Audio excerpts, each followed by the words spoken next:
আর্জেন্টিনার বলটি ফাউল দেওয়া হলো, অথচ মিশরের বলটি ফাউল দেওয়া হলো না। আর্জেন্টিনার বলটি ভিএআর দিয়ে চেক করা হলো, অথচ মিশরের বলটি ভিএআর দিয়ে চেক করা হলো না। আসলে ফাউলের নিয়মটা কি, এই বিষয়টা যদি আমরা জানি তাহলে এই বিষয়টা একদম ভালো মতো ক্লিয়ার হয়ে যাব।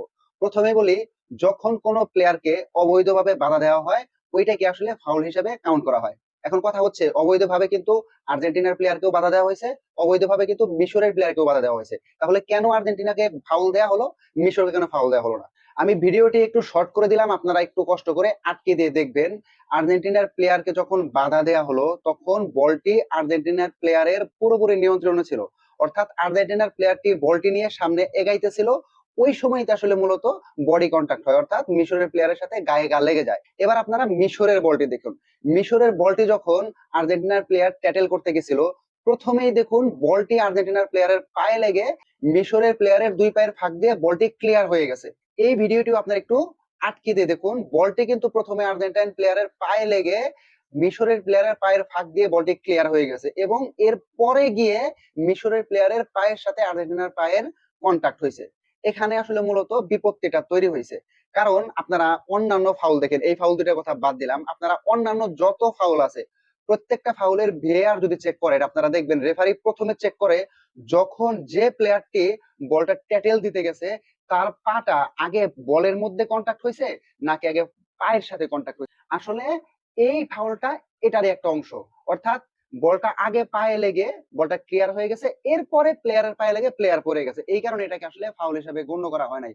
তাহলে এখন এটাও বলতে পারেন যে তাহলে আর্জেন্টিনারটা কিন্তু ভিএআর দিয়ে বারবার চেক করে তারপর ফাউল দেওয়া হয়েছে, তাহলে কেন মিশরেরটা বারবার চেক করে তারপরে সেটা ক্লিয়ার করা হলো না, যেটা আসলে ফাউল হয় নাই? আসলে এখানে মূল বিষয় হচ্ছে যে ভিএআর এর সাথে এবং রেফারির সাথে কিন্তু সবসময় একটা কন্টাক্ট থাকতেছে, কারণ আপনারা জানেন যে একটা মাইক্রোফোন সবসময় রেফারির সাথে থাকে, তো সবসময় কন্টাক্ট হইতেছে।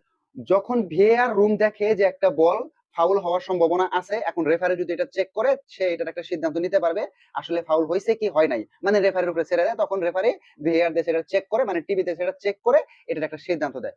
আর যেটা ভিএআর দেখে যে ক্লিয়ারলি এটা আসলে ফাউল হয় না, এটা রেফারি যদি চেক করেও তারপরে আসলে এটা ফাউল হবে না, তখন ভিএআর আসলে এটা নিয়ে তেমন মাথা ঘামায় না। এটা আসলে ওই যে আমি বললাম যে রেফারির সাথে কন্ট্যাক্ট আছে, রেফারিকে ওই ওই মাধ্যমে জানিয়ে দেয় যে আসলে এটা ফাউল হয় নাই বা এটা অফসাইড হয় নাই বা এটা কোনো ধরনের স্ট্রাইকের মধ্যে পড়ে নাই। আসলে আমরা অফসাইডের ক্ষেত্রে অনেকে এই ধরনের ভুল করতে দেখি, যে যখন একটা প্লেয়ার বল রিসিভ করে ওই সময়টাতেই মানুষ আসলে অফসাইড বলে গণ্য করে। আসলে অফসাইডের সিস্টেম কিন্তু এটা না।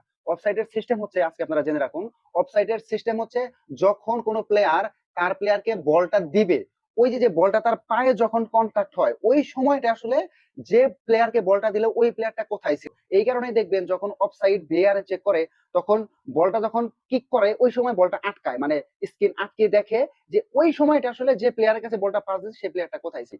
এই হচ্ছে আসলে মূল বিষয়। আমরা যে ধরনের আলোচনা করি আসলে তারা যে রেফারি হয়েছে তারা কিন্তু আসলে তারাও কিন্তু ভুলের ঊর্ধ্বে না, এমন না যে তারাও ভুলের ঊর্ধ্বে হয়। এরকম ভিডিও পেতে আমার চ্যানেলটি সাবস্ক্রাইব করে রাখবেন এবং পাশে টাকা বেল আইকনটি বাজিয়ে দেবেন, এরকমের নিউজ সবার আগে পেতে। ভালো থাকবেন সবাই, আসসালামু আলাইকুম।